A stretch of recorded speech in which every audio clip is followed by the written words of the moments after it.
Dear students, good morning to one and all present here. Actually, today's session we are going to see about Coulomb's law. Coulomb's law has defined as between the two point charges, the force of attraction or repulsion depends upon the nature of charges. So actually, we have to consider the 2 point charges. In these 2 point charges have to be attractive with each other or repulsive with each other, depends on the nature of the charges. Here we have considered 2 point charges. That one is Q1 and Q2. Both the charges having the positive sign, the force is repulsive with each other. So both the charges having the opposite sign, the force is attractive with each other. So here in this example, they have expressed Q1 and Q2 having positive sign, but their force can be repulsive with each other. So similarly in this A example, both the charges having the opposite sign, here the force is attractive with each other. So in these 2 point charges, we are separated by some distance that is named as R. So now we are going to see about definition of the Coulomb's law. The Coulomb's law states the force of attraction or repulsion between any 2 point charges, that is Q1 and Q2, or any 2 point charges, that is directly proportional to the product of the 2 point charges and inversely proportional to the square of the distance between them.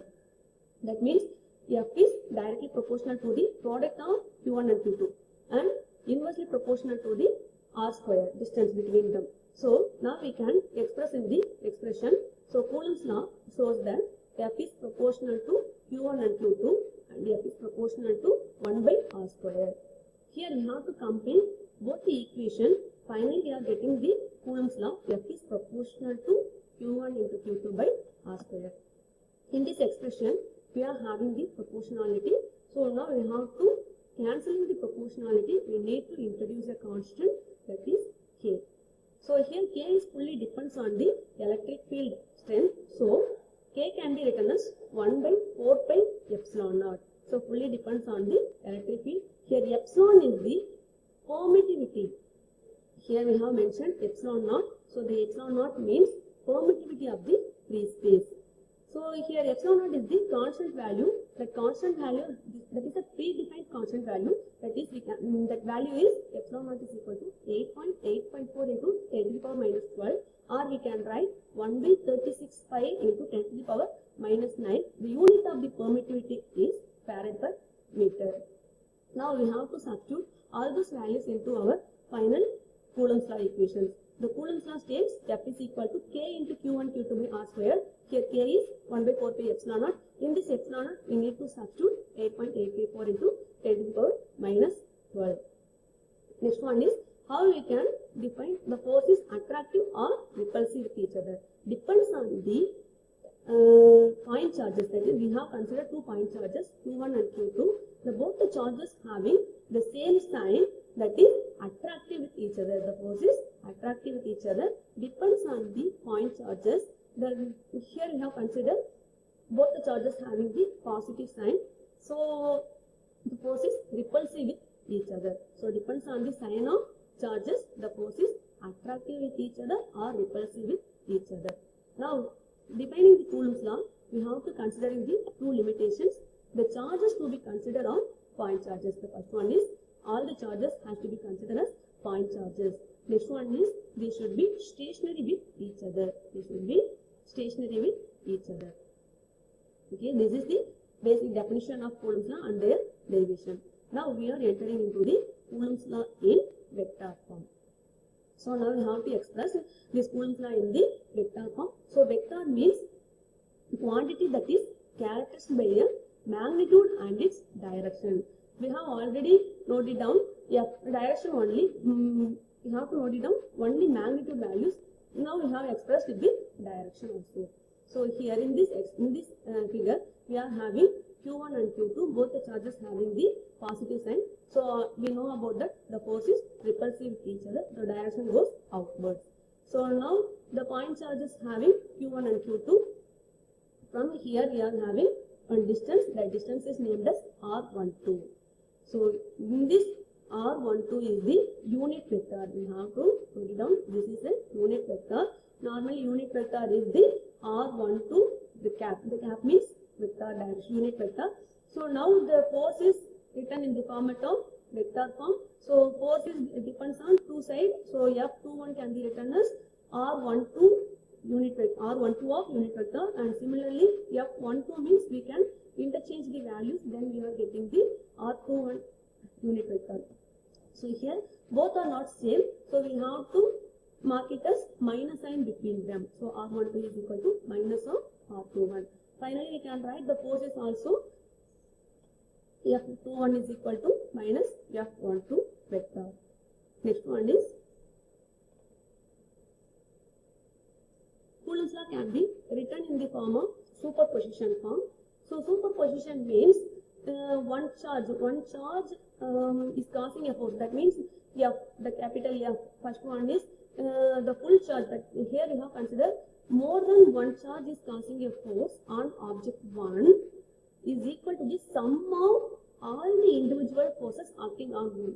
Here we have considered the 1 point charge Q. From that point charge, the force is connecting is equal to all the individual forcing acting on the point charge.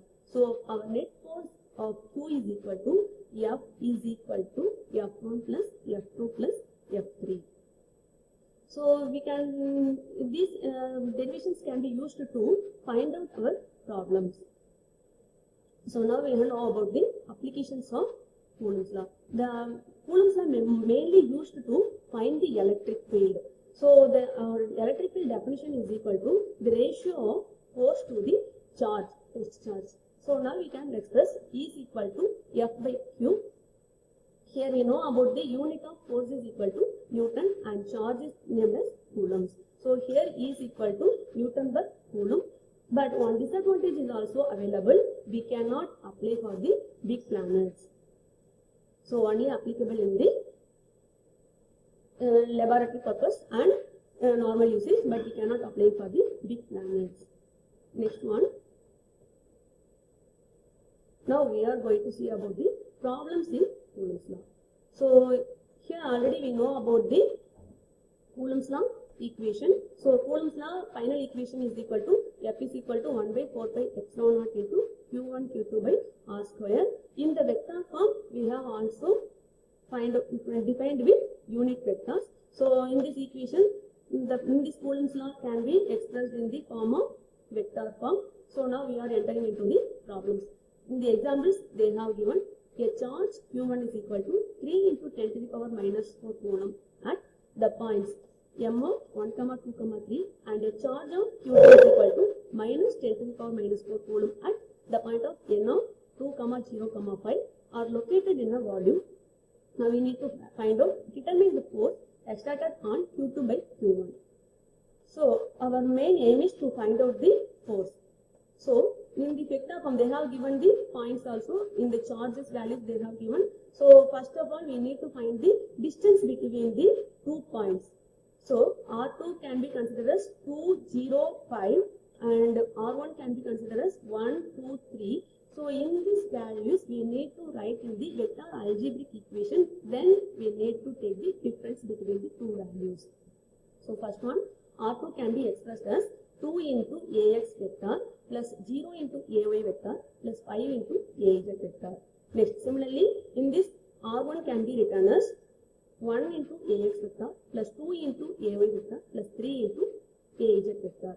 Now we have to find out R12, the distance between the two vectors. So R2 minus R1. Here we have to subtract first equation from minus second equation. So finally we are getting 2 minus 1, 1 AX vector, 0 minus 2 AY vector, 5 minus 3 plus 2A vector. This is the distance between the 2 point charges.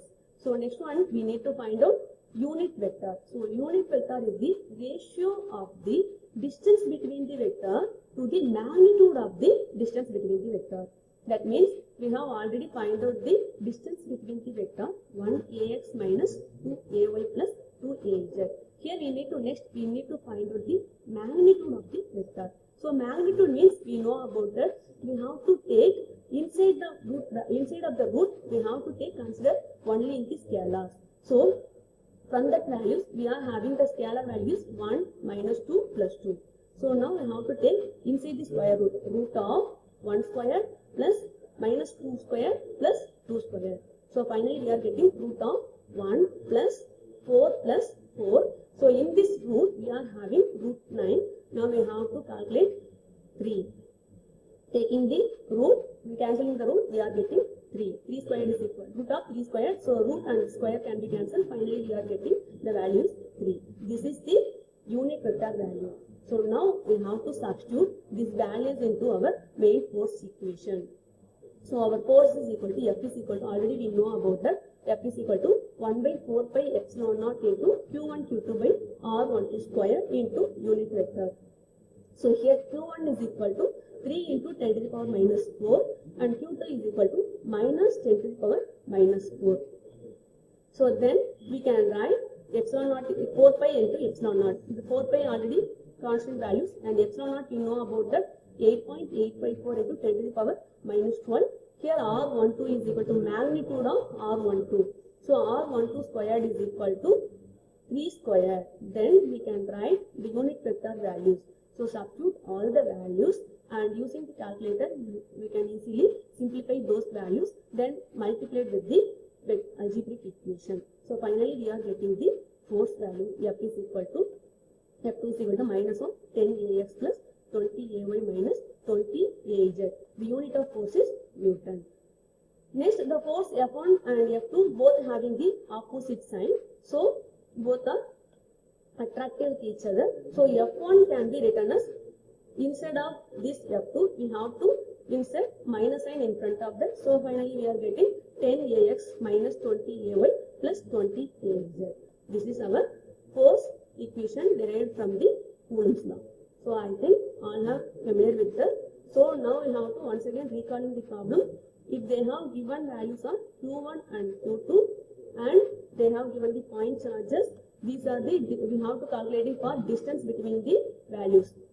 So here Q1 and Q2 they have given, point charges values they have given. So we can easily find out the distance between the values and we need to take the root values for that and we need to find out the unit vector means the ratio of the distance between the vector by magnitude of the vector. So again we are calculating the unit vector values and now we have to substitute into our main equations.